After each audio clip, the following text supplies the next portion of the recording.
Hi guys, welcome back to episode 19 of the Unprofessional Footballer Podcast. Joined with me today, we have got the Ferrari Winger, Joseph Willy.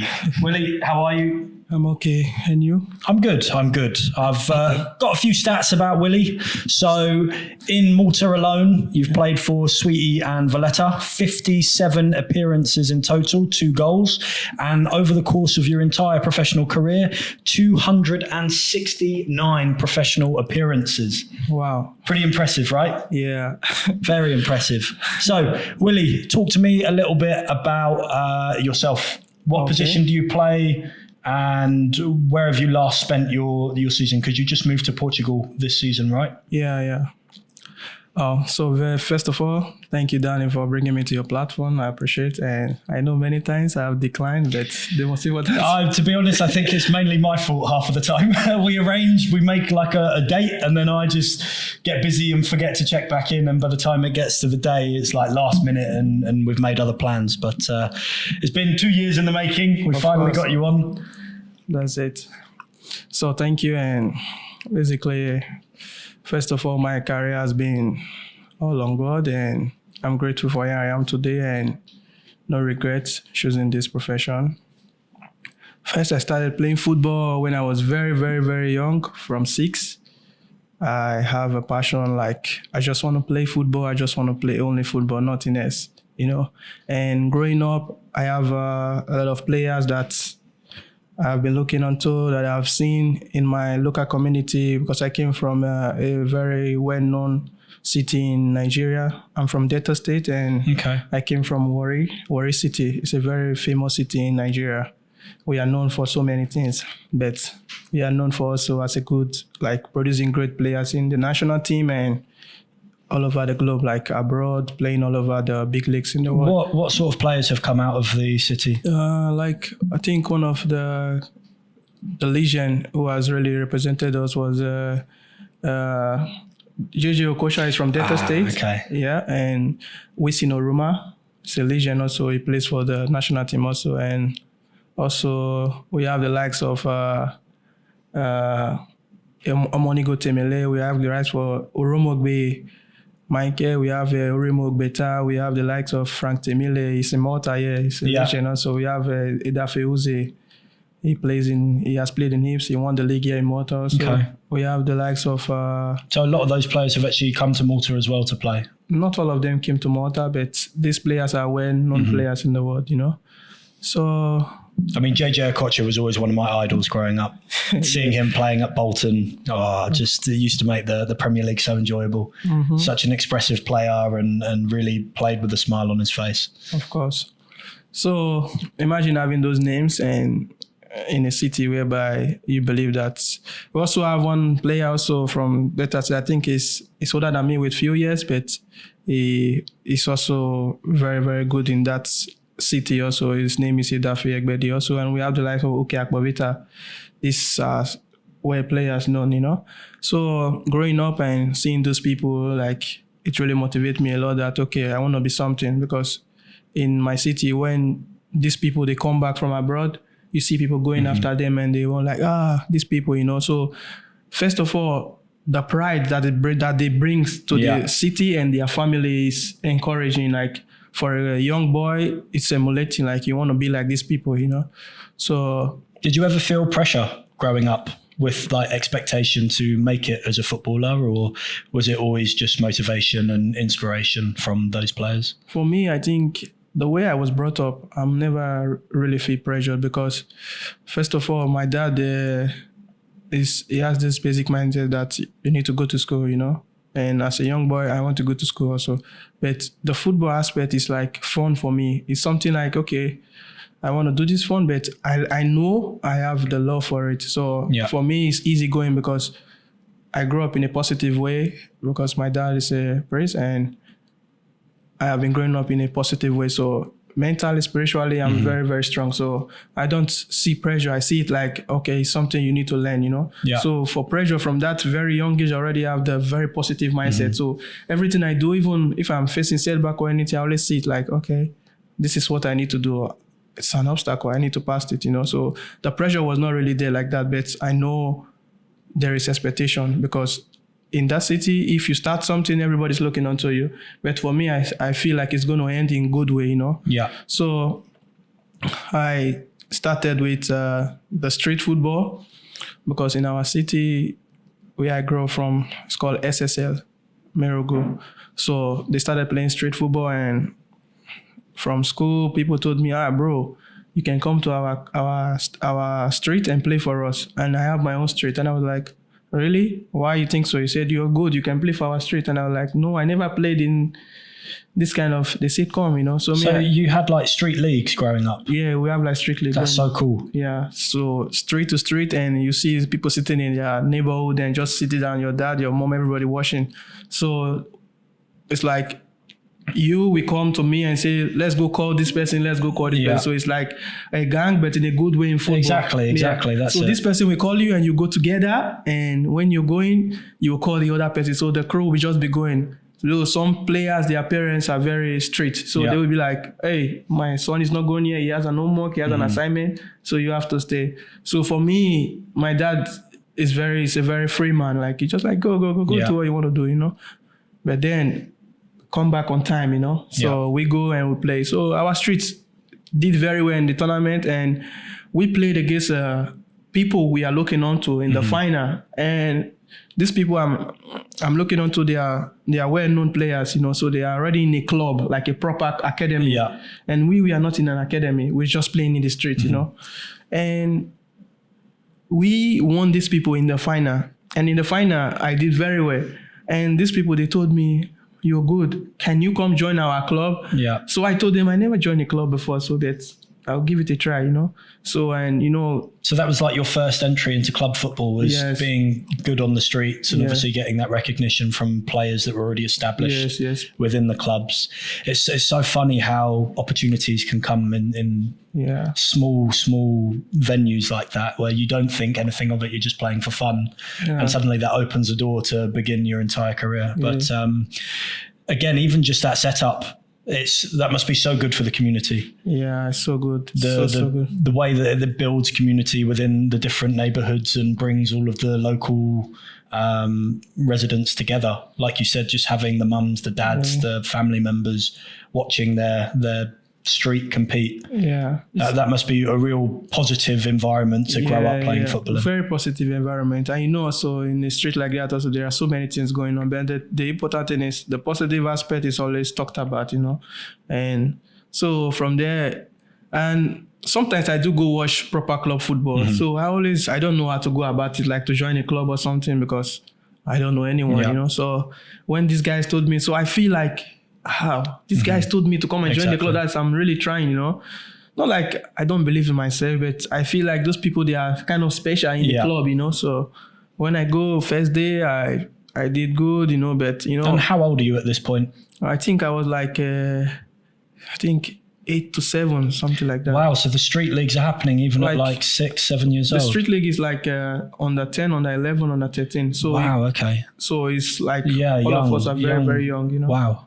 So I joined this club, and I don't know anything. I don't know rules like offside, all the stuff. I don't know anything. So they put me in the wing. They told me go play. Like we train normal training. Yeah. And in the first game I played properly, they told me to go play right wing. That was the first ever position they told me to play, because that time I was running really fast.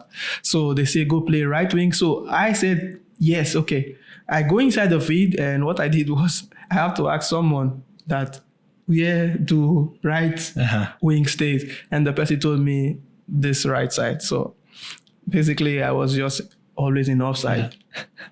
This was so funny. It's true though, because when you move to like actual official football, where they've got rules and regulations, playing street league, there is no rules. There's very, very minimal rules. I was just everywhere. So I was always on offside. So I was like, why they always stop the ball when, this offside? I don't even know it's offside. So anytime I'm in this off, they blow the whistle. And I was like, why they always stop me from going to score? Because in the street league, I want to go and score, So, and then the other guy told me, this is not, it is, you have to watch the line, you have to do like this in the field. But I think I was not really good on the first game. So after some time, they took me out of the game. Okay. Like the coach took me out of the game, and they were like saying like, this guy is so raw, he doesn't know. Yeah. But with time, because they see something in me, with time they allow me to express. So from there, I think I really start doing good, and I begin to understand the basic and stuff like that. But from there, I think they had problem with the club, and I have to go with some other guys to another club. Okay. I think from that aspect, we started playing, like, I started improving, and we started being notified by the local community, the local government. So we started going tournaments. So from a very young age, I think from like 10, 11, I started leaving my street, my state to another state, to locality. So that's when you start playing kind of inter-regional football. Yes, inter-regional football. I started traveling, going everywhere. But my parents were not like, like this proper thing that in Africa that you see your parents will not support you. Mm-hmm. From the day one, my dad was always supporting me. Yeah, okay. Yeah, he was always supporting me. He wants me to go, but at the same time, he wants me to balance it with education also, because education is first priority in Africa. So as time goes on, I started going outside and like that. So there was a day, I think during those times, those inter-state tournament, I started developing, I started believing in myself, So some players will come back from abroad, those professionals, and then they will see me, they'll be like, this boy is trying, like they will encourage me, like with some boots, some football, stuff like that. So these things, this little encouragement start giving me believe, like, okay. I know that's a big part of the culture in Africa is the footballers that make it abroad. Yeah. They often come back and try to bring back the rewards for and reap the benefits back to the community. Yeah. This is very important. So imagine me not playing in Chelsea and I'm having a Chelsea JC, the original for a local, So it's big motivation. Like there was a time my friend, he plays in the under-17. He plays in the under-17 World Cup, and he came back and he gave me the boots he wore on the final. Oh, wow. Yeah. So for me, that was a big motivation. Yeah. The player, I call his name before, Daffy Egbedi. So that was really good. And imagine my friend, somebody that I'm looking out to play in Dynamo Kiev with Shevchenko, like Frank Temele. That time he gave me Dynamo Kiev JC. Mm-hmm. So those kind of things were... It really pays off. Yeah, as a young, impressionable footballer.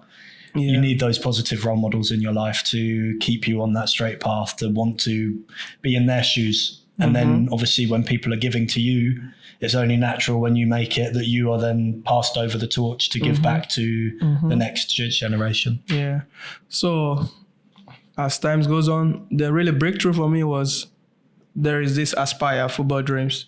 I think it's a global something. They usually go to Africa and pick players. So there was... sometime this Aspire came in and they were doing scouting training and people were going. I didn't know about the program, and one of my friend, I think his name is, he plays for the national team also, Karo Etebo. He was the one that speak with the people and told them, I have one player in mind, he is good, give him a try. So they didn't listen, but the scouting program was almost over and they were looking for a winger. And then they said, you that has not played, can you just come? Like just to feed the space. Like I was not really. So immediately I played the first 10 minutes, the scouts, they are from Qatar, I think. They just tell me to come out. And I think I was just picked from that place and taken, and they pick other 2 players. And this scouting was thousands of players. Yeah. So from that place, they took us to another state, and they say they are going to take only 2 players to abroad. So that really gives me, like, to be scouted among thousands of kids, like, it gives me one kind of belief, like, I can do something special with my life, So would you say that's the kind of pivotal moment where you really believed, okay, I've got a career as a professional footballer, or at a younger age were you kind of aware that you were better than a lot of the kids your age? I think I got from like a young kid, I believe, like from that aspect that I can do something with my life, So from there, I was scouted to Lagos, and different players were picked. But at the end of the day, 2 players were taken to Qatar. These people were the people that scouted Messi. Okay. Lionel Messi. So for me, when I begin to hear stories how they scouted this player, so I feel like if I am picked here, that is I'm really doing something good, Yeah, exactly. So after then, we went back and I was not picked among the only 2 players that would travel to Qatar. So I went back and we played the tournament. Now I'm interstate. So for me now, I'm respected among my peer groups that, okay, this guy is going everywhere. Yeah. So we played the tournament, and the tournament, we got to the final. This was the stage that my family really, really, really put their hands and say, we got somebody in our family that will shine for us, So we played the tournament, and at the final, 89 minutes, I scored the winning goal. And we won that trophy for our locality, our state. So my dad usually read the newspaper, daily newspaper, and he went to buy a paper that I usually buy every time. Yeah. Punch newspaper. And he, in reading those news, he just saw the first headline like Joseph Willy 89-minute strike. And he see the name Joseph Willy and his name exactly Isaiah Willy. So he was like, this is my son. And he was looking at the picture. So he brought it's a proud moment. Yeah, like a proud moment. Like my dad was so proud. I think he gave him something that, my son is special. So he brought this paper home and he said, I'm proud of you. I want to show you something. And he showed me the paper. And he said, you scored in a final and you won the cup for the state. And this is what I saw in the news. So you are in the newspaper. For you to be in the newspaper, you're very good. Exactly. So he was telling me those things, and he prayed for me that I will use this thing to succeed, So for me, that aspect, I went to the room and I was crying because I feel like, okay, growing up, seeing all those players coming abroad. So for now, I'm beginning to be in that line. So for me, I went to the room. I was just... You can see it. It's materializing. Like you're making the right steps that something very big is just around the corner. Yeah. And I think it's important as a person to really take in those moments when they're happening. Some people, they try to not show the emotion and try to just carry on thinking, okay, what's next? I think it's important to sit there and really take in the emotion sometimes when something big happens. It's good to really let the feeling sink in. So from there, I just said to myself, okay, I'll keep making myself and my family proud. So the dream was just to play with people abroad. That's just the dream, not something I just want to go abroad and come back and give to my friends and just that kind of feeling, my boys, my community, my guys I grew up with, okay, take this, this is from me, this is from my club. Just that feeling, not too big dreams that, okay, I want to be 3 times African player of the year. No. I just want to be a pro and give back to my people. That's just my dream, So did you have a particular country in mind that would have been your dream destination growing up? What was the place that you wanted to be I think England. Yeah, I think England was my first.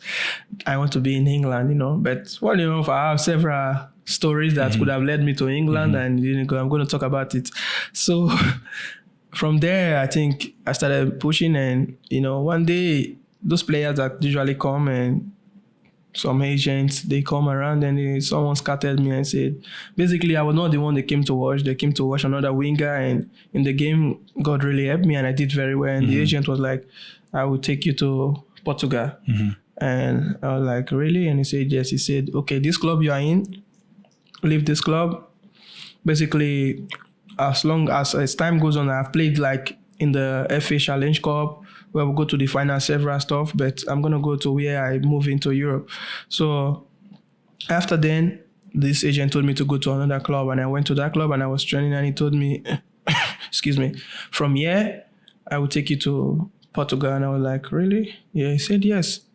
So for me, it's dream is becoming reality. Exactly. So he told me there are some sponsors, they own this club. So if you agree to stay in this club, they will sponsor everything and you don't have to stress. And I was like, okay, no problem. And then I went to this club and I was training, and as time goes on, they brought the invitation. And first I go to apply in the embassy and they deny me visa. Really? Yeah, I was denied visa. The first they did it, I was denied first, second, and the third.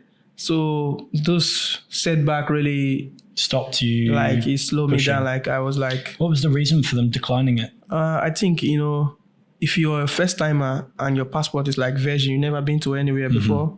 I only traveled once outside Nigeria to Ghana. I never travel abroad. So when you're traveling for the first time, the embassy, they are very strict. They will be like, it's not going to come back. Even if the club place you on trials that are going to take off everything, it's difficult to convince.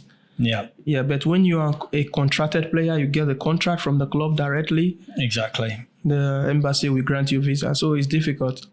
So they didn't give me the visa first, second, and third. So that was a big setback for my career. And I was like, how long of a period was that between the 3 applications? Was it a case of applying and then within a month you applied 3 times, or was it? I think the first 2 was within a period of 6 months, but the other one was the following year. That's a long time to lose. So it's like 2 years. Yeah, 2 exactly. Years, nothing happened. And how old were you at this point? I think I was about 18.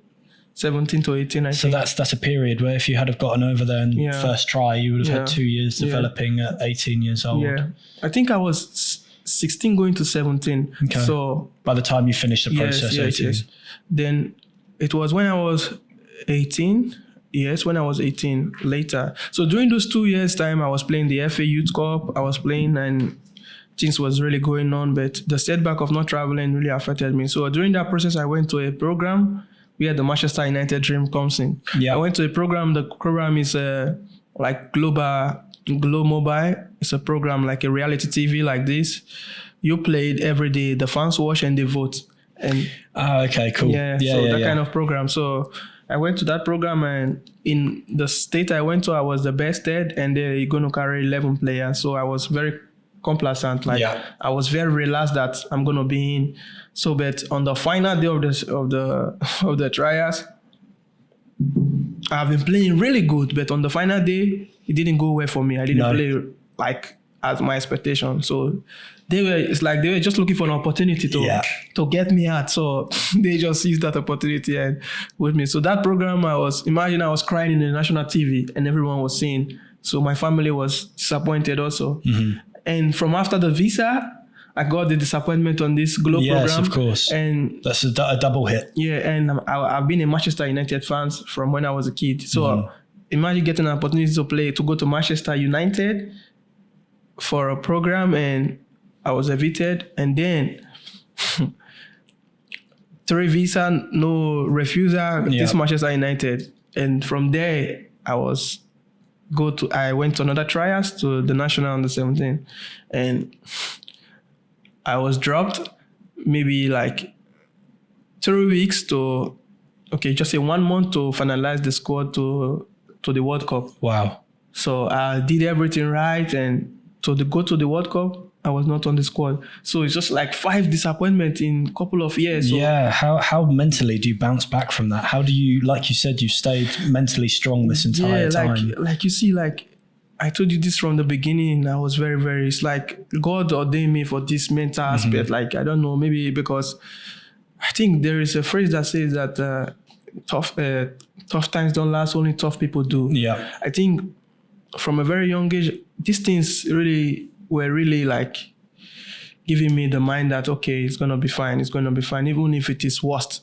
I might be crying, but I know it's going to be fine. Exactly. So I always tell young players what really separates the people that make it as a professional footballer. In England, we call them mentality monsters. And you just have to have that mindset of, regardless of how many times you get told no, there is someone out there that's going to tell you yes, and you've got to keep putting yourself in the shop window. Otherwise, no one's going to see you. To be honest, this is very, very vital. Very, very vital. This mental aspect.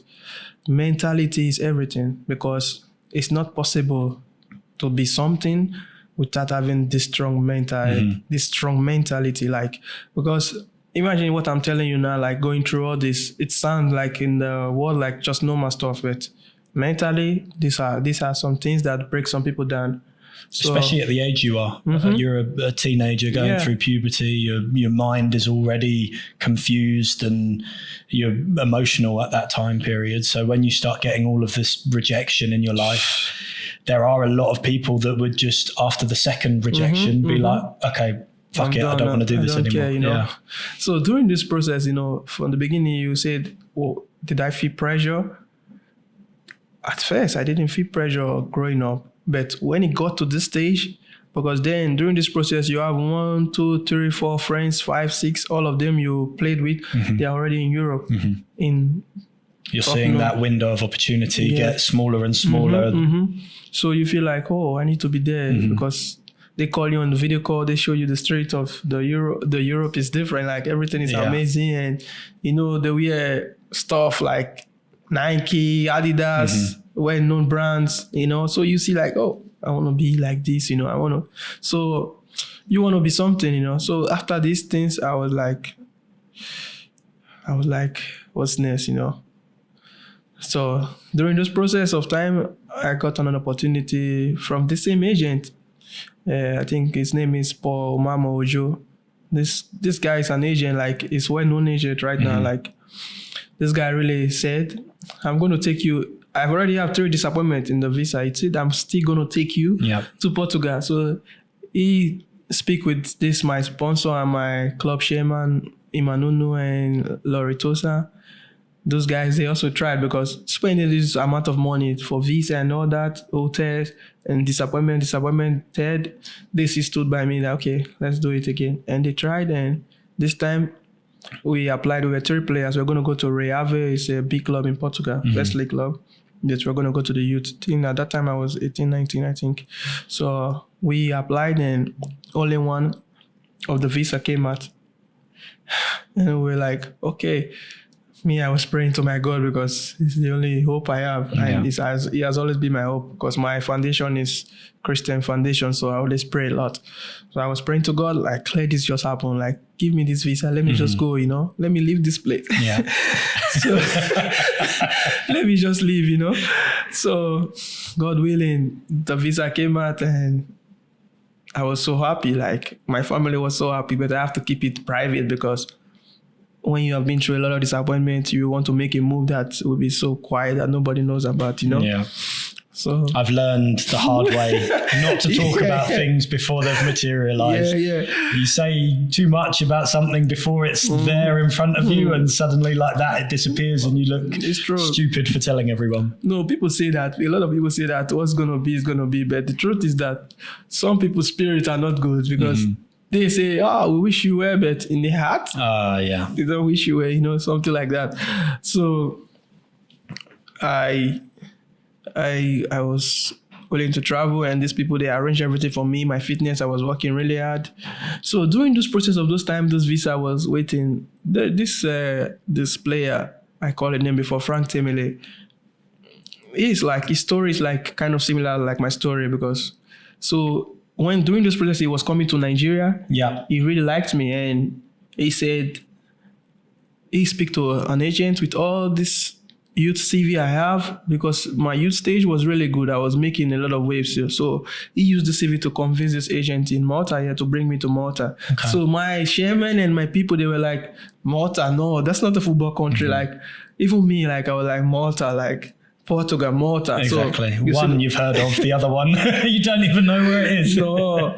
So I was like, no, Ronaldo is in Portugal. Ronaldo is my number one. So imagine telling me to go to. I was like, okay, but this guy is from this Malta. He went to Dynamo Kiev. So this story is interesting. So I was like, this guy is doing well, and he's a very disciplined player. So it's like someone I'm looking onto.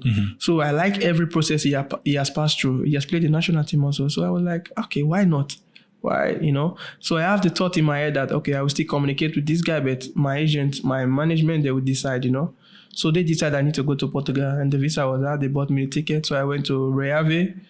I've never traveled before, to be honest. And I was traveling alone. Scary. From Africa. I was not scared, but I was like, how am I going to go through the process, But I have upper education in Nigeria, so I can read and write, I can check things. So I connected the Wi-Fi of the airport, and I was checking the gate I'm supposed to be, this. I never traveled, I never entered the plane before. So I managed. Luckily, I immediately come down from the first. I think it was Morocco, Casablanca. I came down and the flight was delayed 1 hour. So in the next 20 minutes, I'm going to miss the next flight. So I just went to one security. I told him like, dude, this is my flight. And the time is the same time with here. And I need to be. And he was like, really? And he took me to pass some gates, some places I think normal people cannot pass. Yes. That guy really helped me. It was a godsend. So immediately I get there. They was already calling me and I'm not even hearing my name. I didn't even pay attention. And I just entered the plane and I said, thank God. From there, I moved to Portugal. So when I get to Portugal, the club president and the management, they are waiting for me. And I got to the trials. Immediately I got there. I just took shower and they told me I'm going to train in the next 2 hours. And I was like, they cannot wait till the next day. The agent was like, no, you have to train. So I went there. It's a ruthless environment, isn't it? There is just no stopping. You jumping. No time to actually sit down and register where you are. Just thrown straight into the deep end. And they threw me into training, and I was training with all my life, you know, and these Portuguese boys, they are very technical. But was just going fast. And I was like, okay. New environment, you know, making new friends. And, you know, in the trials, you knew a club, some players, they are very funny. They don't want to give you the ball. So you have to make your wave. You have to try to do something. So I was trying my own part to do something, but it's working. It's not working. It's working. It's just, you know, for me, I'd be like, oh, these guys, they don't want to give me the ball. What? But I think that's one of the biggest surprises a lot of people realize when they move from youth football to like professional football. Your teammates are no longer your friends; they're competition, and you will get that element of if you play the same position as someone and he's a popular player, the other players on the team aren't going to want you to take his place, and they start manipulating the games and training to. They do this. They're manipulating it, and it's obvious. But your mentality have to be strong because you want to make new friends, you want to make new family, you have to commit to it. You have to connect to it, you know, despite what they are doing, you don't have to show that this is what's going on. So I was just there trying to, you know, and after the training, I was already tired because of the trip and everything. And they told me after that training, the whole training is over. I have to go play a game with the under-19. And I was already tired. So they throw me straight to the game immediately. And the coach told me, this where someone was translating for me, this is where you need to be, this is where you need to be on the board. For me, this was the first time coming from Africa, seeing someone directing what you need to do, you know. So it was a bit, I was just looking, okay, I stay here. All I know, just put the ball in my feet, let me... Exactly. Express myself. Let me do something. So when the ball comes to my feet, to be honest, I've been to different trials, you know, I understand team football. I know when you need to release the ball, because the more you try to want to create something, the more you flop more. Yes. So the more you make it easy, play, the time will come, you know. So already this was in my head, but to be honest, the time was not coming because I was tired. I want to do something. So, and the players, they give me the ball. They don't, you know, they were just passing to themselves. Yep. And the ball come to my leg. I tried to do something, but it was not going. You're tired. You're mentally tired. Everything. So the trials didn't go really well. And you know, your first impression is very important. So important. Very, very important. So the other training, the coach that I trained first with was like, he's a good player. Yeah. And the game, the coach was like, it's not there. Yeah. It's not there. It's not what we really want. So they fixed another trial match. It was good, but not 100. They fixed another trial match. It was good. So I was with them and they were like, okay, we're going to keep you. Yeah. We're going to keep you because we have seen something, you know, because I think first thing for a player, you have to be mobile. You have to be smart. You have to be you have to have speed. So they see something in me. They feel like the other aspect we have to teach him. Well, that's it. There are some, let's say, natural talents that you can't teach. Yes. You can't teach someone to be fast. Yeah. You can't teach someone to be 6'6" for the big, strong players of the world. But obviously, technical ability and tactical understanding of the game, they're things the coaches are employed to actually teach. So when they see someone with raw attributes of an athlete, they know they can work with. So they tried to keep me, and everything was going fine. It was really a good complex. Imagine seeing everything you need in a place, and everything was going really good. So I was calling my people back home. I'm beginning to settle. Everything was good. And then one day the club director just came to me and told me, "You leaving tomorrow?" And I was like, "What happened?" And he was like, "Your agent, we didn't agree with him, and I don't really know. The agent didn't speak to me, didn't tell me anything. Really? I didn't see him, I didn't know. I was trying to talk to this other agent, like, what's going on?" He told me, like, "I think the club are not impressed." I said, "But the club told me they, Exactly. But sometimes the club say one thing to you and they say something else to your agent." But the problem was, I think the agent has issues, like anger issues with the club. Maybe according to someone else, he told me they are trying to agree on something, but the agent was not comfortable. So he told them to fuck off. Like, that was There's ruthless. so many stories over the years I've heard of players on the brink of making a really good move, and the agent spoils it by either, like you said, losing their temper, asking for too much money. There's something from their side that ends up ruining the deal. But it's such an important part of being a footballer to have an agent in order to make the connections for you and do the negotiating. But I think this agent was really, really, really, really, really, was really, really very, that kind of agent that he gets angry. So imagine he didn't talk to me, he didn't talk to anyone. He just didn't talk to me even till today. This was 2015. 2015, he didn't talk to me till today. Like, we never talk anything. Really? And then his representative, which is Paul Joe Mamo, the guy talked to me like, "Okay, we see what we can do, So during this process, like 2 days, I will leave Portugal. It's just like all my dreams, everything Exactly. You're seeing everything slipping through your fingertips. through. And for me, I was like, I'm going to go back to Nigeria and everything has to start all over again. I know the stress I passed through before I got this visa. And then I was like, okay, what should I do? So that evening, I prayed to God, like, God, you have his will and everything. He knows from the beginning to the end, something like that. And I spoke to this Frank Timele, because already he knows I was already in Portugal. He was happy for me. And I talked to him like, what about that club that was talking that they want me before, can you speak to the agent to get something in common? Because this club, they told me I'm going to Nigeria. And I was like, okay. And he was like, okay, no problem. I speak. Luckily, the first club he speak to was, the agent speak to was Biki Kara. Yeah. And Biki Kara, they saw the youth CV and they were like convinced, okay, let's bring this guy. And this was a short period, like 2 days interval. Club doesn't really do this. And they bought the ticket from me. So the agent was talking to them. I told them I was already in Madrid and I was in Portugal. So I have to be in Madrid.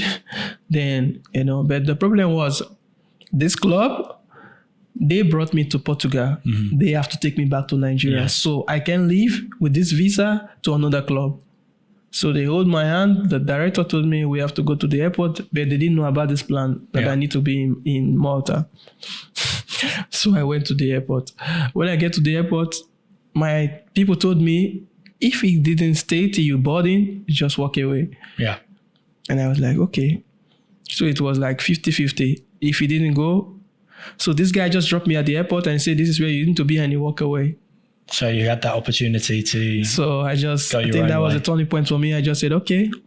So I looked my back. I saw his car going. As his car is going, I left the airport and I went to an hotel. I stayed in the hotel for the night. I got a train ticket to Madrid from Porto, Lisbon. And then I went to Madrid.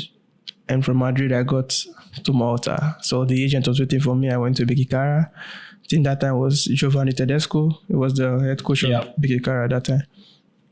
And he saw me the way I was fighting and he was like, okay, I like this player. And I think that was there. And they told me I have to go help the youth also, but with the first team. So during this process, I think that was how I came to Malta and I started playing. I think for the youth, I really did very well because my first season with the youth and with the first team, I got like, I think like 9 to 13 goals with the youth. So I was making difference. So this was great for me. But during this process, my visa was already going on and I didn't sign a professional contract. It was an amateur. Oh, okay. So with this, I could not be able to apply for a proper resident card. So I have to stay in Malta, the club. They didn't make me my paper. So I have to stay in Malta for a long time. I think I got overstayed for 1 year, 2 months. So this was a disaster. That happens to a lot of players over here, doesn't it? Where, especially with the amateur registrations, players get stuck and they really are in a catch-22 position where they're relying on the club to start the paperwork. But if the club doesn't do it, they can't make any move because the second they go to the airport, they then flag up on the system for having overstayed. And I know people can get banned from the Schengen area for up to 2 to 3 years for doing that. I think this was my point in my career that it really affected me. So I got this overstay and the club told me, okay, we want to give you a 5 years contract, but you have to tell your agent to fuck off. We want to deal with you directly. And this was not really good for me. So this really affected me, and I was talking to my agent, I was talking to the club. So the club was seeing me like betray the agent. I am not going to betray the agent that brought me to the club. No, exactly. So I told them, no, I'm not signing anything. So at the point they told me, okay, you have to leave our apartment. And this was a club that I'm doing well for.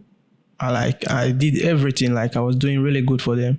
It's amazing how quickly you can go from being a hot commodity at a club to just being another piece of meat where they don't give a shit and they throw you aside like you've expired. Yeah. So that was it. And funny enough, like I didn't expect them to do me like that because I was part of the people that made the history with the club and first team to go to third round in UEFA. So it was not good. So the only option was to leave the Schengen state and start again. But then I got flagged for I think 3 years not to be in Europe. So I went back to Nigeria. I have to sign for the Nigeria Professional Premier League straight up. So I was there and I won the league in Nigeria Premier League also from there. So it was like damn, but so during this process I was getting offer to go here. The agent arranged me to go to the next club, but if I go to the embassy, they see this flag of like Schengen flag of like overstay. So I can't get proper visa. So I have to stay out of the Schengen area for 3 years. And this affected my career. You had to stay out for 3 years. 3 years, Fucking hell. Just because of these people mistake. Yeah. So. And like you said, you've been part of a record-breaking I was part of the team. You're really cementing yourself in not only just Malta, but that helps you start to gain traction across other countries in Europe. And then you basically had it all taken away from you and stopped.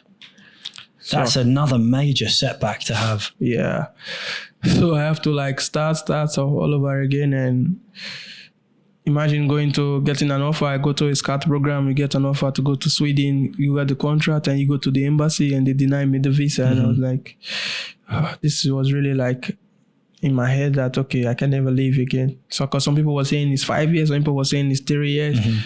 So this was something really bad. So but as time goes on, I think with the little recognition I got here in Malta and all that, the president of Sweden United was interested to bring me back and my agent. So they did everything.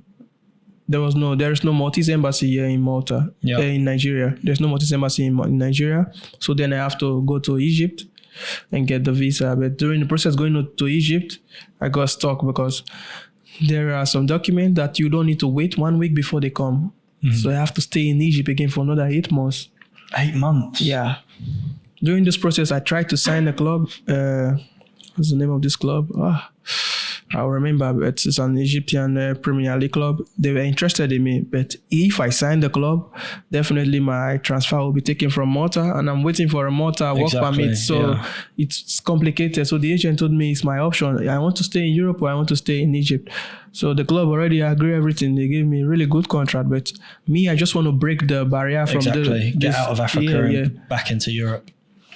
So from there, I think after So were you playing any football at this time? Or? No, I was just playing for amateur clubs. Exactly, that's what I was thinking. So at least you've got that option to stay on the field, because obviously if there wasn't as... So during this process, I was playing Nigeria Premier League. Yeah. So after 2 seasons, I won the league in Nigeria Premier League. So we qualified for CAF Champions League, but I was not in the squad. Yep. So during this process, I went to Egypt. So during those 8 months, I was playing for an amateur team there. So from there, I got the visa and I returned back to Sweden. But immediately I get to Malta. I think that was January 20th back. January 20th.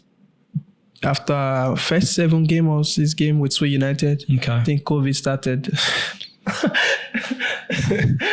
So it was another disaster. But luckily enough, like, you know, when you got a contract, 1-year contract with Sweden, no, just half-season contract, and you got COVID, and luckily I was already impressive. So the coach gave me another contract even before even COVID was going on. I still got a contract.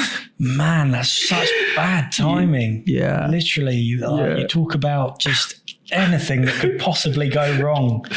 Just going wrong and wrong and wrong. But you know, I'm grateful to God. You know why? Because people pass through this thing and they never get back. You Exactly. know? So for me, getting to Malta before COVID started was the blessing. Was a big blessing, because if I was stuck in Egypt, because there was some time you couldn't travel for 4 months, 6 months or something, lockdown. There was total lockdown, and if it's lockdown, your visa is it's gone. Because I know of some players that got a visa to travel to Europe, some Nigerian players, and during the lockdown, the visa expired in their passport for trials. You know, so for me, I was like, I got to Malta after 3 months. That was March 10th or March something. The COVID started, and I was like, really. Like, thank you, God, for doing this, because you go ahead of me. You know, despite what I've been through, I believe like God always tried to make a way for me, you know. So I still got to Malta, and luckily I did very well for the 7 games I played with Sweden. And the coach, Rodney Bodje, I said, okay, I will give you another contract. And the president was really helpful, because being blacklisted not to travel, the president, Justin Fenech, this man is really a good man in Malta. Many people don't know about him, but this guy has helped a lot of African players. So he did everything. So they gave me another contract, and that was it. So for Sweden, I was really doing really great, and I did very well. The first season, the second season, the third season was a breaking point for me, because that was when I was being scouted.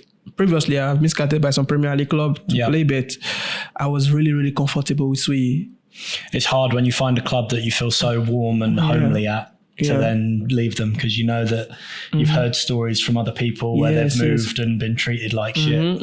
And coming from the Kikari experience, so I know how you can play in a big club and be treated bad. So I was willing to stay with Sweden. So then I was getting some offers from some like Bahrain, those kind of places, but I'm getting my wish as soon as possible. Exactly. I can get my wish like 4 months before the president can give me ahead. So those kind of stuff, like, I want to take care of my family. It goes a long way when you know that you can get paid on time. It's one of the main kind of things, especially here in Malta. So many people get comfortable not being paid on time. And for me, there's a big principle in, if I'm doing the work, the only thing I ask is just pay me on time. Don't start making me wait 6-7 months for wages. Like, I'm doing the work, just pay me on time, and then there's no problems. But so from there it was good, and I was comfortable, and the president principle, 1 team, 1 club for the whole, everyone was amazing, and I want to stay. So there was this game that really got me scattered by the coach of Valletta, I think his name Tim Mikhalif. This game was the game I don't really want to play. I really don't want to play. It was a cup game. And I said to myself, I'm not supposed to say this, but I said to myself that I'm going to go into this game and just don't want to play, because in Sweden it was 23/23. I am the foreigner that I play all the games. 23, like if there is a game I play 90 minutes. So the coach so much believed in me, so I played all the games, and you know, I'm a hard worker too, so I said I'm not going to play this cup game because it was a Get Goodyear United. So when I go to that game, and it's a Premier team, every first division player want to play very well with a Premier team.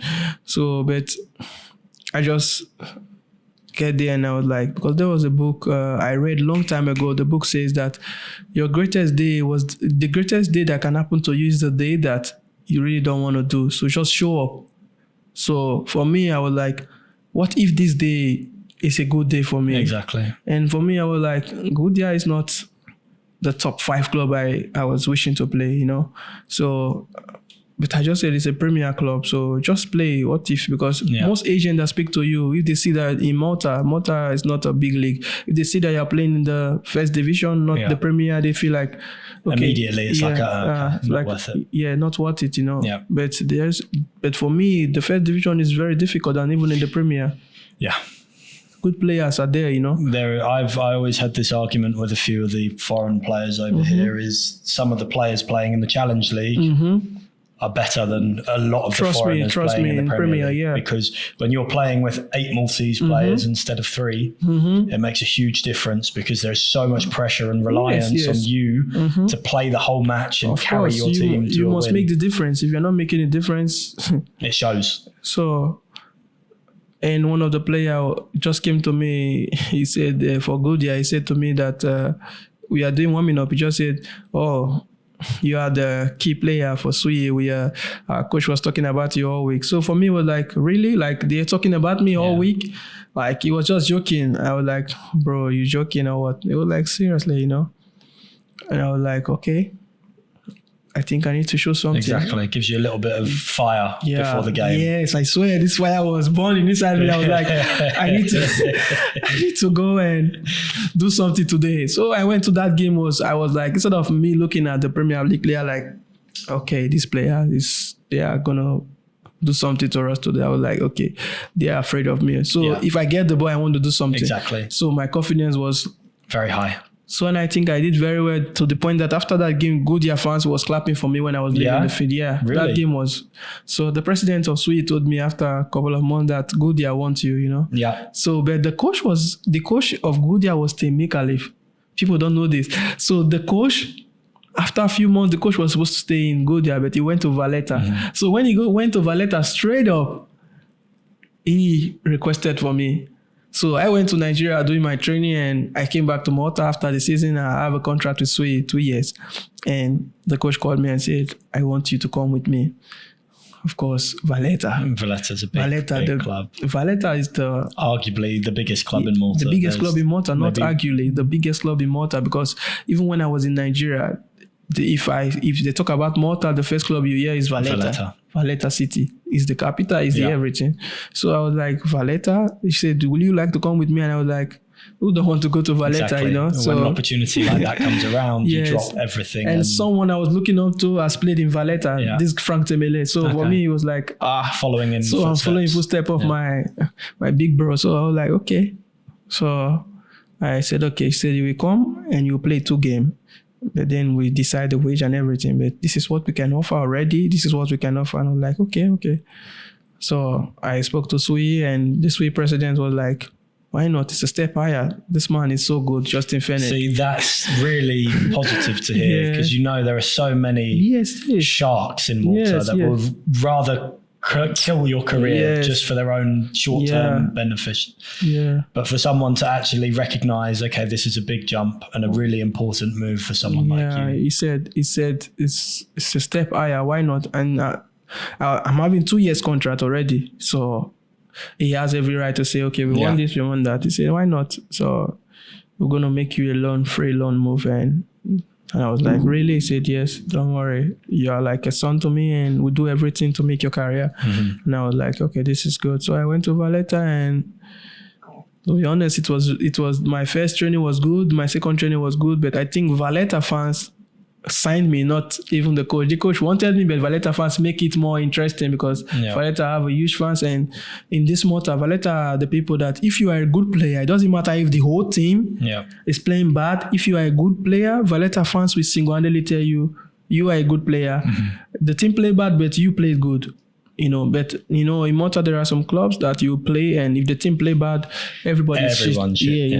So this game was, I think, was against Santa Lucia, So the way I was playing, Valletta fans was, every ball I hold there was, you're good, you this, you that, So for me, my confidence high, and I know, okay, this is done. So the coach told me, you prove yourself, not me. And well, that's it. Like you said, throughout your whole career, you've really just been looking for that opportunity to showcase yourself on the big stage, and having so much to overcome to get there. When you're finally given that opportunity, you're that much more motivated to make the most of it. And, yes. This is now your canvas to paint yourself as the type of player that you are. And obviously we know the success of it because you've then gone on to make bigger moves since. So this really is like that pivotal moment in your career where you finally got that opportunity to express yourself on a bigger stage. Yeah. So for me, it was good. I had a good season with Valletta, and although we didn't meet up our target, so our target was to go to Europe, but the club have some setback with financial stuff, and I think that really played a role that affected the club also, because you can't play football, that's welfare, so, but for me, in my own aspect, I think I gave my 100% every day, every time, because Valletta is a club that you get goosebumps playing because the fans are always there,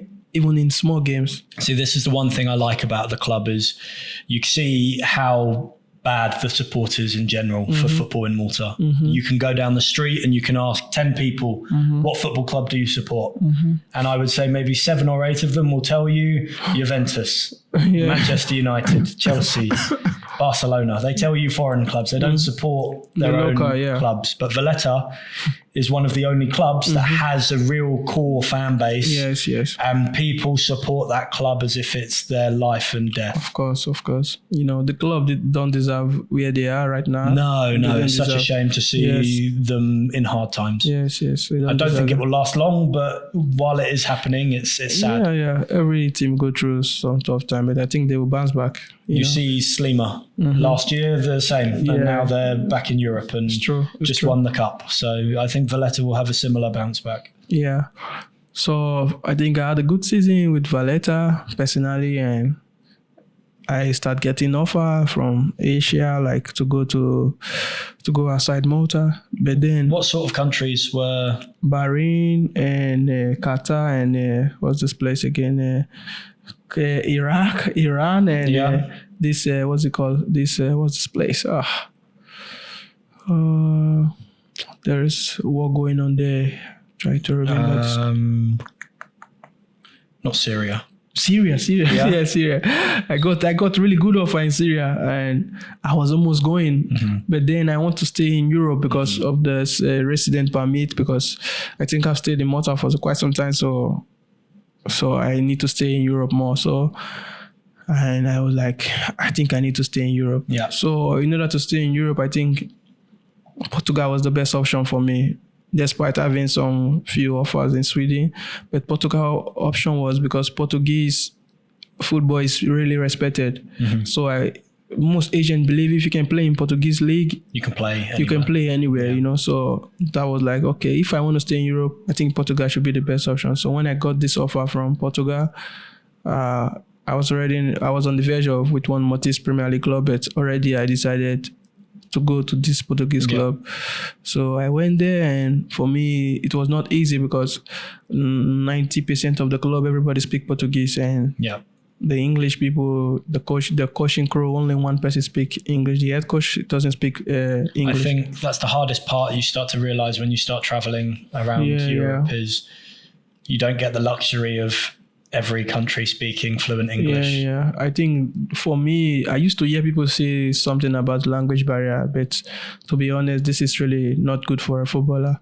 This language stuff, no, because the coach himself gets frustrated when you don't understand his tactics. Yeah.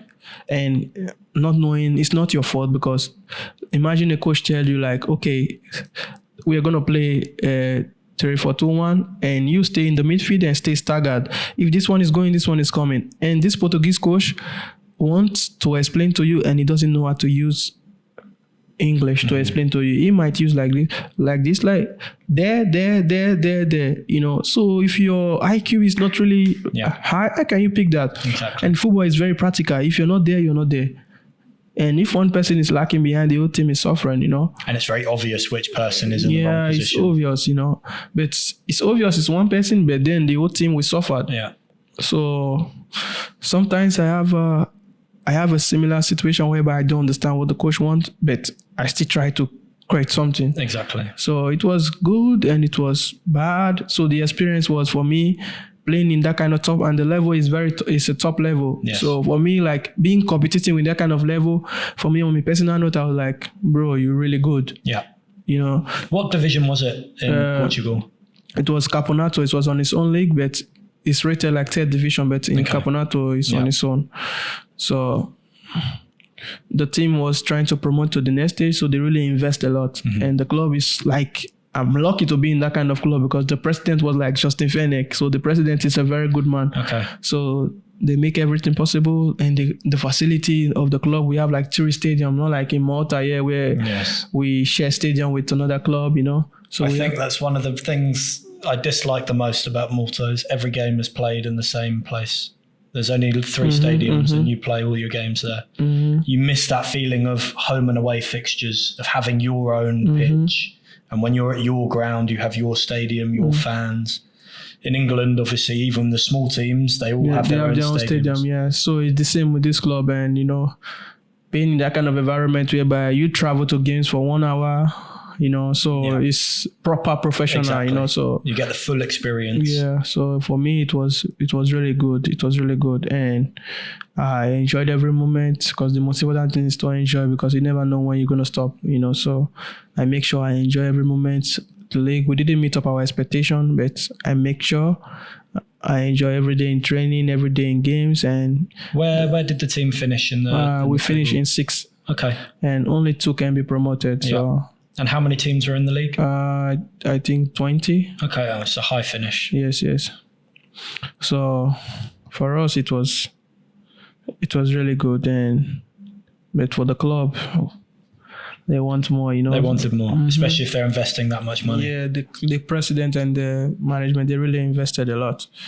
So but for me, it was good and bad experience, but for me the most important thing is a learning process, because my first 5 game and the coach was sacked because we were not getting the good result, and the coach assigned me was sacked, and the other coach was this one was not even he doesn't even want to try to speak English. So it's different, you know.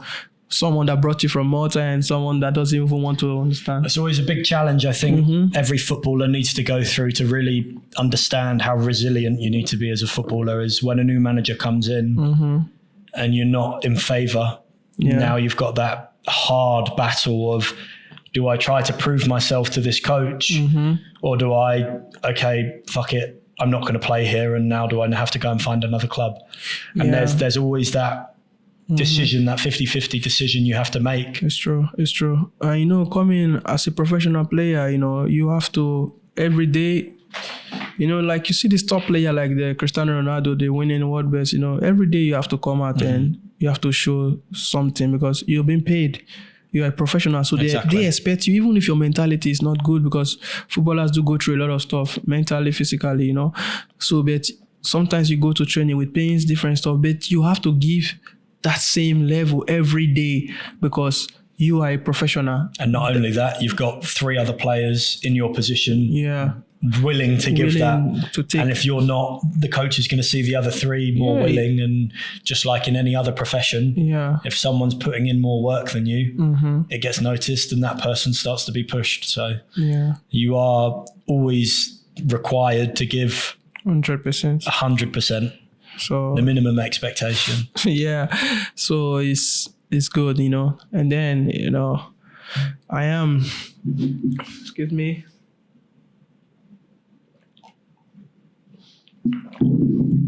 So it was good experience, and playing in that kind of level and with those kind of players, for me, I think it gives my game another top level, you know, like my approach to game, my mentality is even increasing. So the football is a learning process. Well, it's one of those things, you're only as good as the players you're playing with. So the higher you keep increasing the level of players around you, your level only goes up with it. And you've realised how much you grow as a player when you've played at a certain level.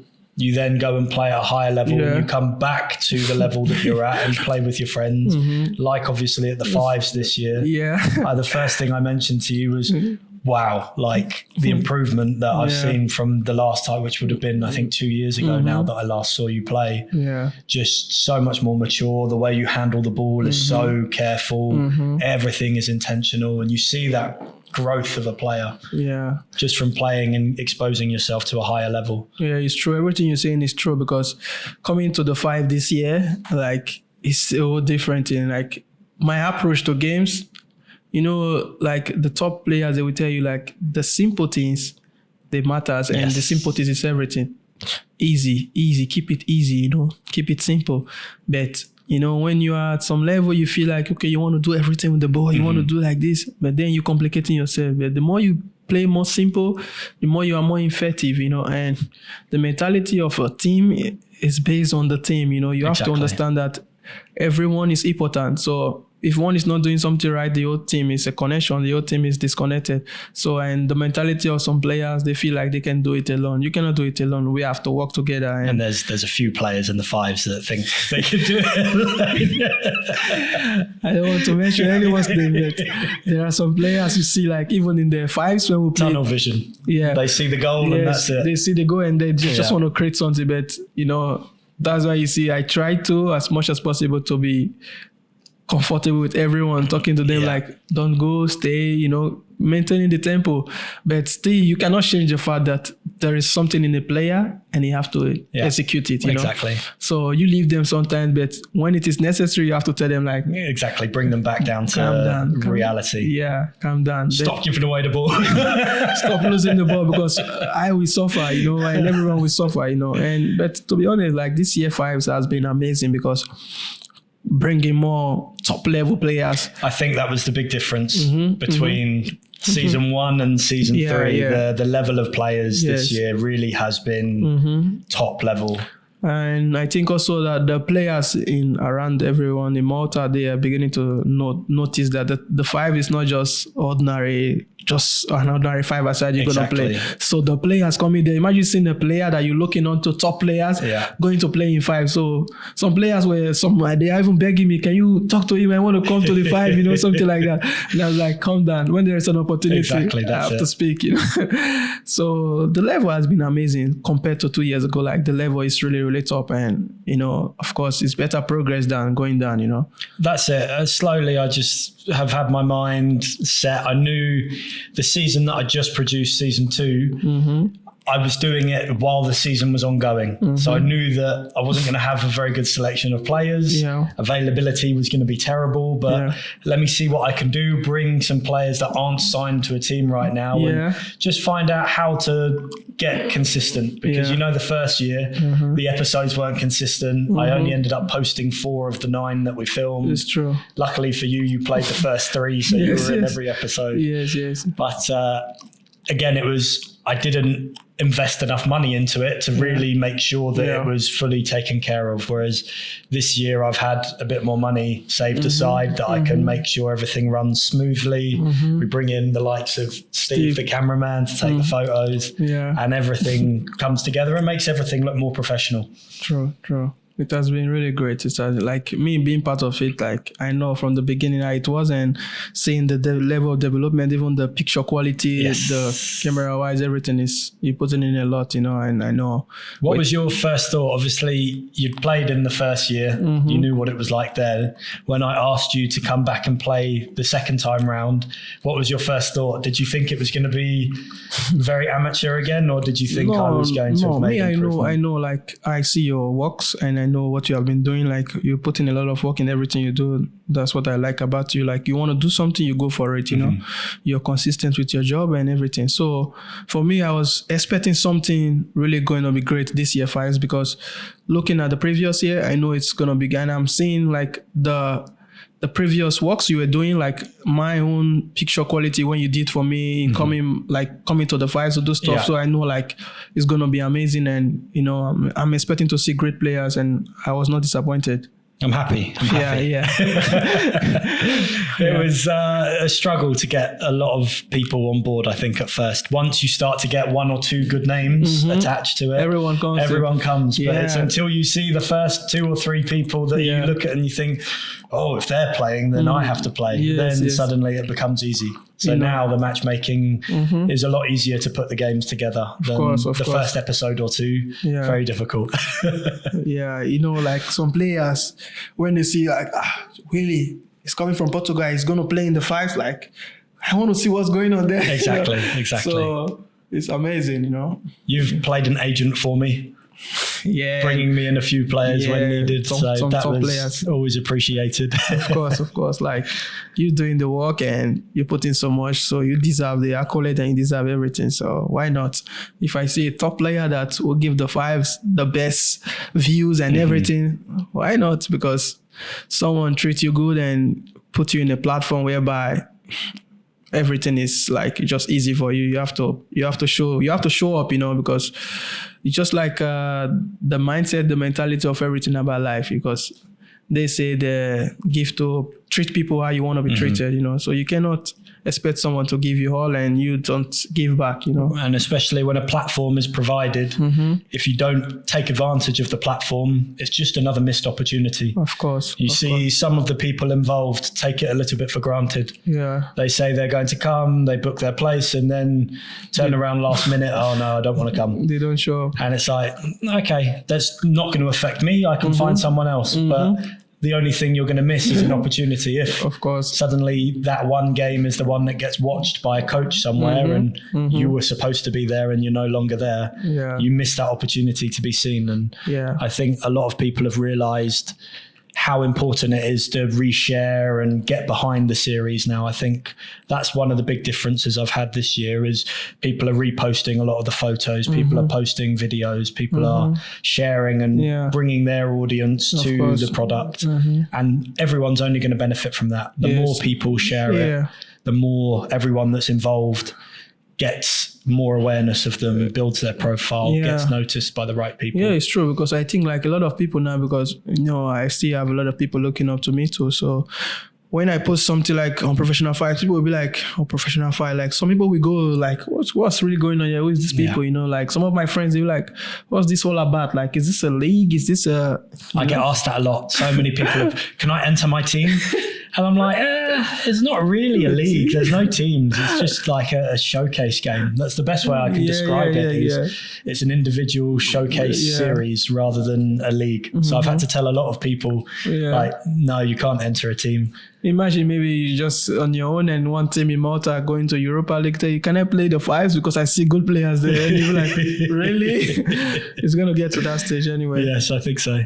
That's the plan, just to keep growing it each year, start to get sponsors involved, and once the budget increases, then obviously the accessibility becomes a lot bigger too. Imagine player coming from abroad and you go to the airport and video him straight to the fives and and like sharing what he's going to eat today and this is what he's going to do. So it's like, I think the possibilities are endless with it, because you see players will travel to countries to do training camps in the off season. So why not have a specific program where people are coming to play the fives? It's, the level of the games are lightning. They leave you sharp, match fit.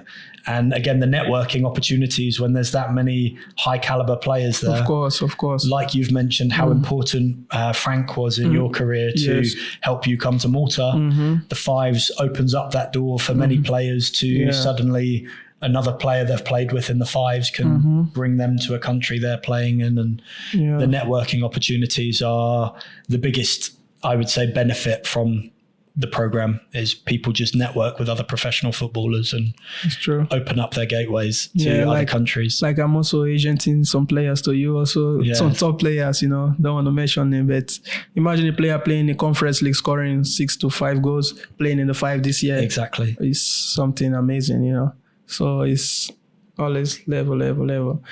But I'm here and hopefully I'm going to stay in Malta this season. And I'm looking to stay in Malta. I think that was the next question I was going to ask you. Obviously, you finished in Portugal now. What is next for you? Obviously, the season is upcoming now. You've got maybe 2 months to decide on where you want to play. Basically, I'm getting offers in abroad, but I think I want to stay in Malta because right now I'm due for this resident to get this permanent. So I really want to stay in Malta and get stability here, because this has been a place and the language is important to me, but we never know in the future if something bigger. Exactly. So you don't want to live where you're comfortable for money just a little bit higher than somewhere you're comfortable. So hopefully I'm looking to stay in Malta, but in a proper way. And what sort of offers had you had come through so far? Is there anything that you can talk about, or? Basically, like, there is no concrete offer on ground, but it's just clubs talking like, what do you want? What are you looking? So putting out the feelers to see what your availability is. Are you wanting to stay here? Yes. But I always tell them I want to stay. So always stay. And are we looking at Premier League only or open to Challenge League as well? Yeah, both. I'm looking to Premier League and Challenge League because sometimes you can be more comfortable even in Challenge League. And I mean, we know with Malta, the club is more important than the league. Yes. You want to be in a positive club, good environment, trusting people at the top, not people that are going to snake you or take away your pay or treat you like crap halfway through the season. Yeah, this is very important. The club is more important than the league. That's just it. You might be Premier League and suffering and be in first division and be happy, So this is very important. So Willy, 5 years from now, where would you see yourself? What's the goal at the moment? Obviously, I can't see Malta being your final destination. I think we know you're capable of playing higher outside of Malta, and young Willy would have grown up wanting to make it to England and play in a top European league. What's the 5-year plan? Basically, it's 5 years time. I wishing and I'm working towards it also, like to play in a very recognized league. Very, very recognized league that, week in, week out, like it will be broadcast in the TV and everyone will watch. That's just my target for now. And I believe with God, all things are possible. I mean, let's face it, you've come up against some of the most frustrating circumstances a football player can over the last 6 to 7 years, trying to get to that point, and you're still here, you're still fighting, and every year you're progressing. So I don't see why not in 5 years you can't make the jump over and achieve that dream of playing and being on TV every week. I think it's definitely a possibility in your future, especially with the mentality that you have to keep working, keep improving, and never settle for just feeling like you've got enough. Of course, I never settle for less, and we believe that in the nearest future I'll be in the top 100%. I believe 100. So I've got a few personal questions I want to ask you. You said growing up you were a Manchester United fan. Tell me your top 3 players that were your inspirations growing up. I think Anades Chicharito. Cristiano Ronaldo, my number 1. And Wayne Rooney.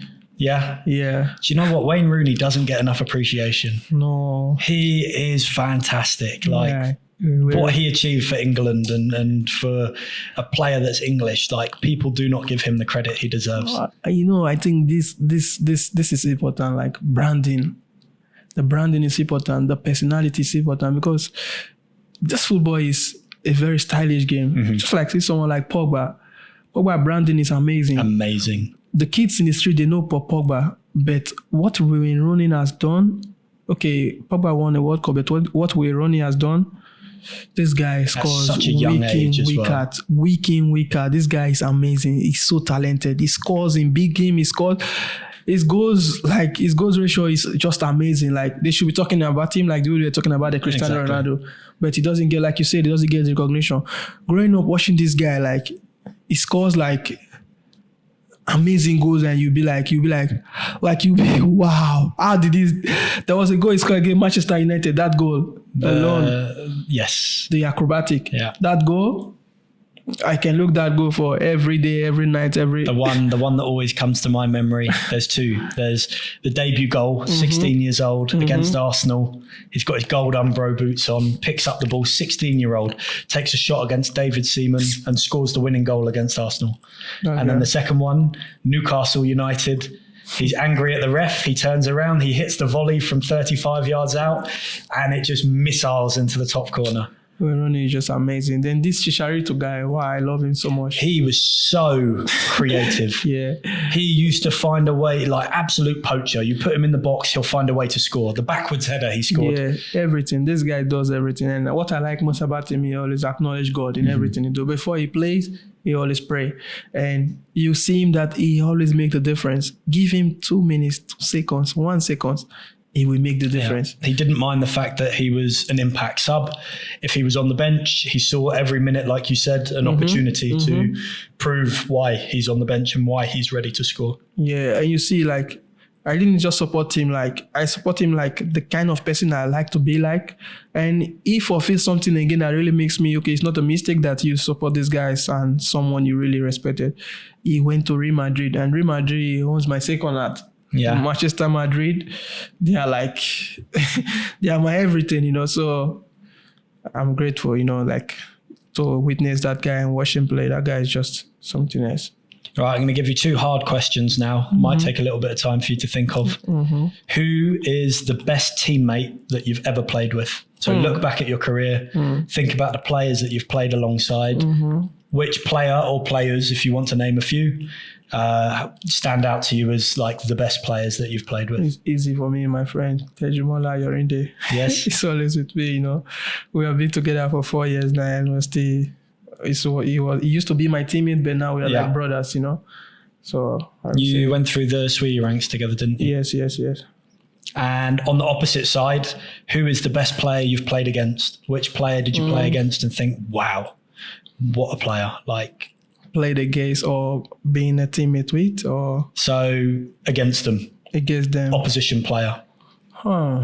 This one is a bit of a thinker. Makes you start looking back through your whole career. Obviously you've played in some pretty high level places. You've played in Portugal, you've played in Malta, you've played back in Nigeria. Played against. It's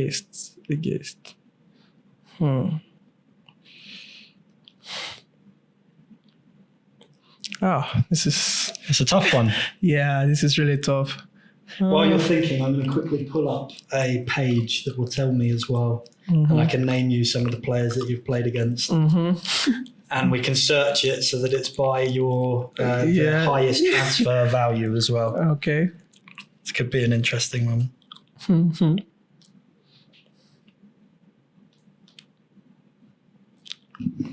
All right, so if we go to, this is one of my favourite things on Transfermarkt, is you can search by the players that they've played with.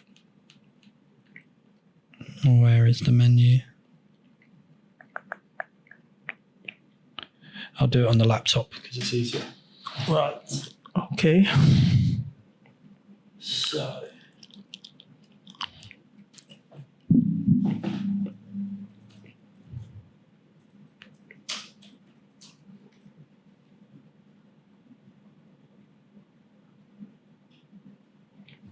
We go to career, we go to opponents.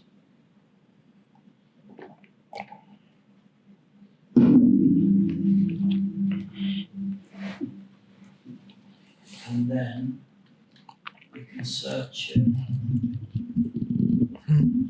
by highest transfer value. So you've played against the likes of Stefan Sessegnon when he was at Sirens, Leandro Almeida, who was once worth 4 million on Transfermarkt. There's players like Marco Kosic, Angel Torres, Matthew, is it Guilama, the Maltese? Gulli. Jefferson is another good player. But I know there's a lot of players that pop up in the Maltese Premier League. I think Sessegnon obviously has probably had the most decorated career. I think Sessegnon is really, really good player, like, because this guy is, you don't know what he's capable of, you know, and knowing that he has played in a very top level. 40 years old now. And I think he was 38, 39 playing for Sirens. Some of the clubs he's played for include Sunderland, West Brom, Montpellier. So big clubs, Paris Saint-Germain. Yeah, and there is something about that guy, his body balance, because I know I'm 64 kg and I'm very small, so I usually bully players with 90 kg. You know how strong I am. In my inbuilt, the way God made me is so amazing. Like I can bully anyone with my size, but this guy, I notice I go like shoulder to shoulder with him. I know what I feel inside. Like, you know, when you feel something really, you know, but then, you know, this guy is not as quick as he used to again. But, so I take that advantage, but his body balance is really good. There are a few players I've made the mistake of going 50-50 with. Saturday Nana Perry is one of them. I go shoulder to shoulder with him. I almost go through the floor. Saturday is very strong. I think I played with him in Challenge League when he was at Tashin. So it's good. Technically, he's very good, skillful and everything. He's surprisingly skillful. One of those players that you don't think he's going to be as fast on the ball as he is, but you see him very quick. Willy, I think I still don't answer the question. the toughest player I have played against,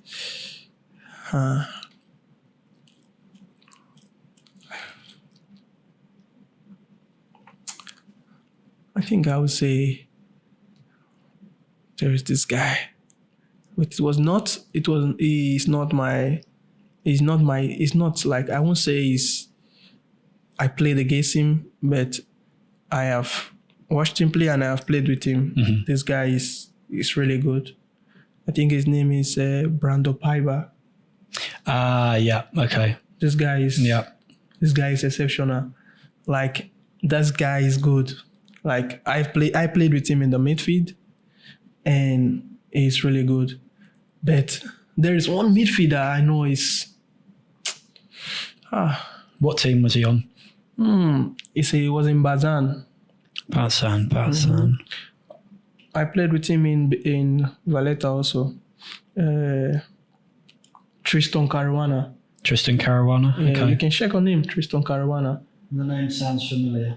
Let's have a quick look. This guy is this midfielder that you can't just how do I put it, like you just can't take the midfield from him. It's gonna shine regardless.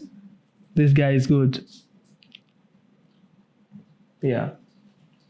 Tristan Caruana. I think it's not really talked about. This guy is former Premier League winner. He's 32 at the moment. This season, 21 games, 2 goals. Highest transfer market value, 225,000. I mean, he's played at a lot of the top clubs in Malta. And he's a gentleman also. Yes. This guy is good. I think if I would say a player that I've played with or played against, training and everything, or game, this guy is really good. In the midfield, his composure is 100. His techniques is 100. Everything is 100. Yeah. Yeah. The only thing I know I can, just like, you know, you're playing against a player, you know, if you don't fire him, you don't take the ball. This guy is good. I find in Malta, there are some real hidden gems. There are some players in Malta that, to be honest, if they were given the opportunity to actually be seen and be able to get out of Malta, their careers would go so high. Yeah. Yeah, it's true. Especially some of the younger players. I look at, what is it, Keon, the one who's been playing with us in the fives, 17 years old. Oh my God, he's so good. No, Keon is a gem. Keon is top talent.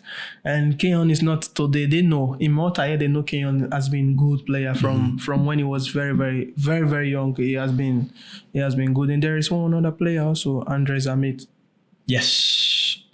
The brother to Gianluca. Yeah. Gianluca is very good. But you see this Andre Zamit? I played with this guy. Yeah. This guy, Andre Zamit. This guy have a quality of, you see when you see Ronaldo, the way he kicks the ball, the way he dribbles, his mentality. This guy is top. Like in training, his mentality is top. his composure when it comes to the training, everything. Yeah. I think his dad, which is the coach of Suleiman, did a great job with this guy. This guy his mentality is he's so good. Everything, like mentality, football wise. The first time I saw Andrea play was I saw a little clip come up on Instagram, and he scored for the under-20 national team from the halfway line. I don't know why that guy is not. And I just looked at it like, sorry, what? How? Like, how is that possible that a player like that isn't playing so much higher? Like, that is sensational. Yeah. And I've been very close with Gianluca. Had the pleasure of training with Paul, the dad, a few times during the MFPA camp. And Andrea looks very exciting and has a very promising future. Andres was going to actually join the Fives this year. Yeah. But I think he had a little knock after the finals of the cup. If I have talked to him, he would have come because I had Gianluca trying to get him to come, and he told Gianluca originally he was going to come, but I think he had a few other things and a small injury that he didn't want to risk. Andre is top. Andre is really good. Yeah. Andre is one Maltese player, and I look and I say this guy is really, really good. It's really, really good. I want to focus in the next year or two to try and create a pathway for players in Malta to go out and play abroad in Europe. Oh, that would be great. Because there is so much talent here at a young age that just don't get the opportunity to be seen. There's one also young boy. I think it's the same with PJ also. His name is, I think PJ. PJ. Yeah. I don't know his full name. He's also really good.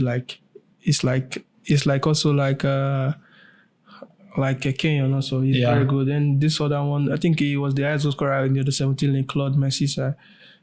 This one is top player. There are some Maltese amazing boys. I think all they need is the mentality, because you have to be tough. Yeah. You know, when I was in Portugal, like these things, they don't do it here in Malta. In Portugal, we have a mental coach. Yes. We have a mental coach before every game. We have mental coach every 2 times in a week. You know, imagine these Maltese players going through this rank of this mental coach every time. Because some of them, they don't care. That's it. Because there's such limited opportunity over here. The players grow up comfortable. The players grow up like they don't care. And they lose that desire to keep improving. Once they reach the top level in Malta, they don't see any opportunity to progress, so they stop caring. They don't care. I think this is very vital.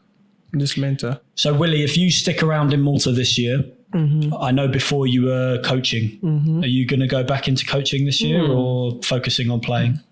I think I'll focus more on playing, but if the good opportunity comes from coaching, for sure I will, because I remember hearing stories about you coaching, and you were very, very well liked by the group that you had. Yeah, to be honest, like I was coaching, I was an assistant coach, Sirens on the 7. That time it was managed by Sui United. And I also go for some sessions with Sui.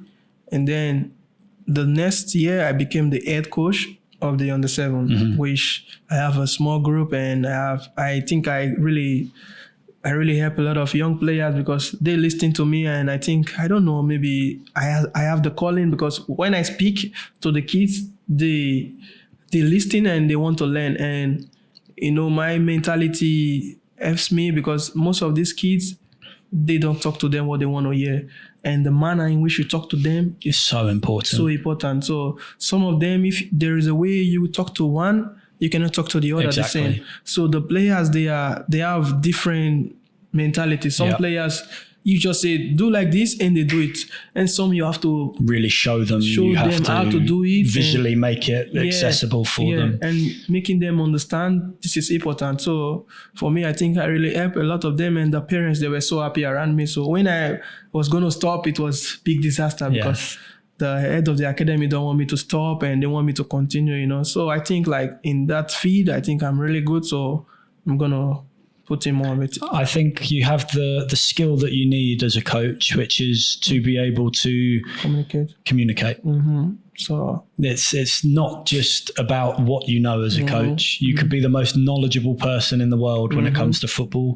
If you don't know how to put that information in a way for people to understand, you have no future as a coach.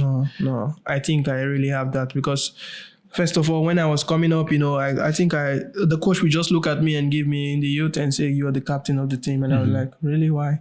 And the people were like, well, "Yes, you want you to be the captain." So then you see some personality in you that you can talk out of the box. Like you can speak and everybody will understand. Exactly. And you can speak and everybody will listen. Some people speak the right thing, but people don't listen. But I think if I speak, the kids, they listen. Exactly. I know when to raise my voice because some of these kids, you need to be more, hey, stop that. Like exactly. And some parents, they don't know how to say this because they don't want to offend the kids. So when they come there, I told the kids, like, you have to listen to your mom. You have to listen to your teacher. Exactly, that's it. You have to listen to the coach. If you're not listening, you cannot be a good person. You don't want to be a good person. They say, yes, I want to be a good person. So like making them understand parental values, family values, and that's it. I think through sport, it's possible to teach young children how to become men, how to become women, and help them grow up as adults. Not just teach them how to be a good footballer, but how to teach them to be a good part of society. Yes. I think this really because while growing up in Africa, you see a lot of people that they missed up the social vices and they didn't become somebody that their family or their community is proud of. So football, I think it's really shaping the youth from instead of focusing on some drugs, bad gangs, stuff like that. You want to be something, and this will really take away some bad people. Just imagine like maybe a bad influence is being added to the community instead of a good influence. So the more the sport is being like introduced into these kids, it takes their mind because just imagine, that if you get involved with something like this, you cannot be at your best. Exactly. Maybe with alcohol, with drugs, you cannot play really good. So definitely you want to separate yourself from stuff like that. Having positive role models at a young age is such a key influence to have. Yeah. Like you said, growing up in your city, you have all of these top players that are not just top players, but they're professionals. Yes. The way they conduct themselves, they are people that you would want to look up to. Of course. If you look at other cities that have top players to look up to, but they're maybe not the best personalities, that affects the kids growing up as well because they grow up with that same attitude that the player has. Yeah. So I think you're definitely one that kids, especially here in Malta, would benefit a lot of hearing and listening and learning from. So I would like to see you carry on your coaching 100% at a young age as well, because it benefits you so much once you've got all that experience under your belt, that obviously when you do hit the age that you start thinking about giving up football as a player, you've already accumulated all that experience as a coach and you can jump straight into a high level where you can then affect top players rather than starting your career there. True. We'll see how it goes. That's hopefully, I know I'm interested in this and I'm going to put in the work, maybe getting all the necessary license, UEFA, the stuff and all that. But we see, because 100% now I'm focused with football. I want to achieve something for myself, my family, and, for the future. But that doesn't change the fact that after football, it's also very important. So knowing the fact that I am good in this coaching aspect, I have to put in more effort. So when, for me, they said, like Martin Luther King said, it's not what you achieve, it's not what you gain, it's not the medal, it's not the award, but the impact you make to other people that really matters. So for me, if speaking to these kids and they become something, because I know there was some time I have some really amazing kids with me, like Christian, Luigi, and Noah, Beppe, like those kind of kids. Like there is one kid that I know, like David also. There is one kid I know, like I made a lot of impact with him, and this kid is doing well now. Yeah. His name is Luigi. This kid is going to be something in Malta. Okay. So imagine if knowing the fact that you can impact these kids and their parents will send you voice note videos and telling you, thank you, Willy. This is what... It's the most rewarding feeling. Yes, that's this is the impact, one of the reasons why I love coaching and mentoring is seeing people so easily influenced at a young age. You provide that pathway for them to really kick off their careers and refocus.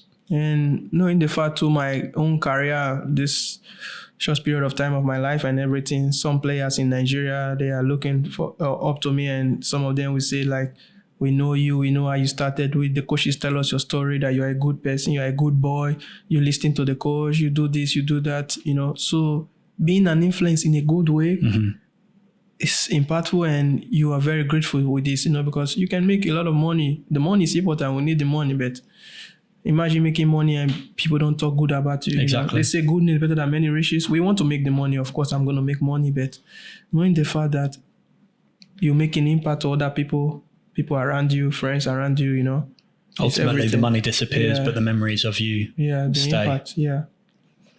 Willy, I think we're going to start to wrap up the episode there. It's been a pleasure having you on. We've just hit the 1 hour 38 mark. It's been a fucking really good conversation. Yeah. You've had such a interesting career when it comes to tackling obstacles and remaining resilient and continuing your journey. And I think you are an inspiration not only to the people of your city, but to everyone else that you've come into contact with and people that have seen your career progress from step one on the streets all the way up to playing in such a respected country like Portugal. Yeah. So I'm excited to see what else is to come for you. Yeah. And where can people follow you online? What's your Instagram? My Instagram is j.willy. So it's going to be on the screen behind us. I'll make sure I leave links in the description. So anyone that wants to continue following your journey can follow you and see what else that you're up to. Guys, if you'd like to see more of Willy, then you'll be able to see him throughout season 3 of the Unprofessional Fives, which will be airing towards the end of July. That's going to kick off and you'll start to see how he's improved from season 1. And guys, if you have enjoyed the episode, please subscribe to the Unprofessional Footballer. Subscribe, please. Subscribe. This is very important. Subscribe. So make sure you subscribe for more content. Obviously, we've got the podcast carrying on, and we've also got the 5-a-sides that have kicked off. There's plenty more content in the pipeline coming soon. So if you've enjoyed the video, leave a like, leave a comment of anyone else that you would like to see on the podcast, and make sure you tune in for more Unprofessional Footballer content. Willy, it's been a pleasure. Thank you for having me, Danny. I appreciate it. And see you guys later. Cameraman also, Steve. Exactly. Cameraman Steve doing his thing. And we got TJ supporting in the background. Yeah, always. My snoring away at one point. My bro always with me. I thought at one point I was going to have to wake him up and kick him out. Right, guys. See you later. Yeah. Bye. Good podcast.